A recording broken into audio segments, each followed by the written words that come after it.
ओम श्री गुरुवे नमः।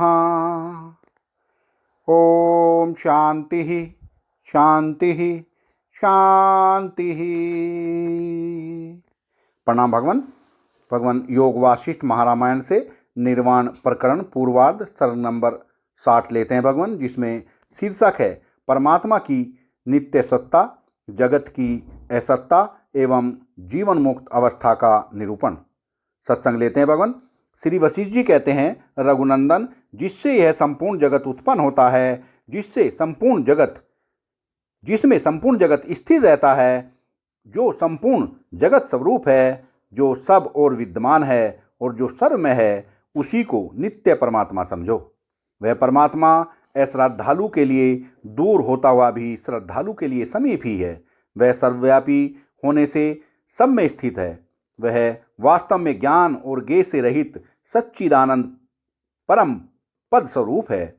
वही परमात्मा परम पद सबकी पराकाष्ठा है। वही संपूर्ण दृष्टियों में सर्वोत्तम दृष्टि है। वही सारी महिमाओं की सर्वोत्तम महिमा है।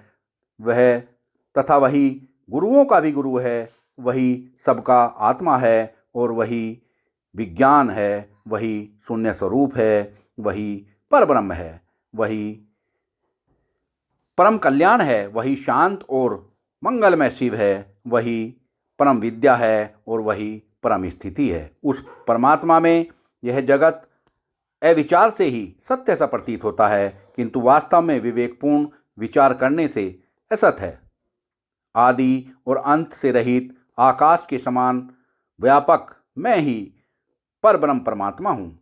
मुझसे अतिरिक्त यह संसार कुछ भी नहीं है। यो निश्चय करने पर फिर ब्रह्म स्वरूप मुझ में परिमितता नहीं रह सकती। जो पुरुष इस प्रकार के निश्चय से युक्त रहता है, वह बाहर से लोक शास्त्र को मर्यादा के अनुसार कार्य करने पर भी वास्तव में उत्पत्ति और विनाश से रहित है। जिसका मन सम से भी सम ब्रह्म में लीन होकर फिर न उदित होता है और नष्ट होता है, एवं जिसकी बुद्धि में मन का अभाव है, वह महात्मा ब्रह्म रूप ही है। एकमात्र ब्रह्म भाव से अद्वितीय परम पद पर आरूढ़ हुआ वह महात्मा व्यवहार करता हुआ भी शोभ को प्राप्त नहीं होता। व्यवहार करते हुए भी जिस पुरुष के हृदय में मान अपमान से जनित सुख दुख आदि विकार तनिक भी नहीं होते, वह पुरुष मुक्ति का अधिकारी है। वह शांत चेतन परमात्मा अपने आप ही अपने में संकल्प करता है। उसका संकल्प ही संसार है और उसके संकल्प का अभाव ही परम पद है। वाह भगवान वाह। इसलिए परमात्मा के संकल्प का अभाव होने से ही इस संसार का अभाव हो जाता है। अतः मुनि लोग परमात्मा के संकल्प को ही परमाता, प्रमाण एवं प्रमेय आदि रूप संसार चक्र की परंपरा कहते हैं। जैसे स्वर्ण में कड़ा, कुंडल आदि स्वर्ण से पृथक नहीं है, वैसे ही परमात्मा का संकल्प यह संसार भी परमात्मा से पृथक नहीं है। परमात्मा के यथार्थ ज्ञान से ही भोग वासना क्षीण हो जाती है और भोग वासना का अभाव ही ज्ञानी का उत्तम लक्षण है।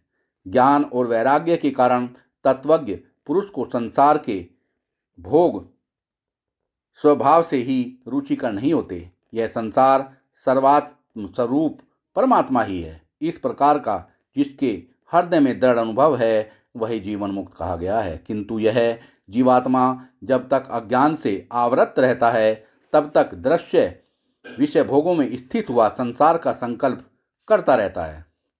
जब अंतःकरण में उत्तम तत्व ज्ञान का उदय हो जाता है, तब संकल्प विकल्प का यह क्रम बुझे हुए दीपक की भांति शांत हो जाता है। स्वयं प्रकाश चैतन्य रूप संपूर्ण पदार्थों का आश्रय और विषयों उन्मुक्ता से रहित शुद्ध चेतन जो स्वरूप है, उसे ही तुम परम पद जानो। यह संसार संकल्प में ही है, इसलिए संकल्प नष्ट हो जाने पर संसार भी नष्ट हो जाता है और फिर सच्चिदानंद परमात्मा ही रह जाता है। सत्संग को विराम देते हैं भगवान। प्रणाम भगवान।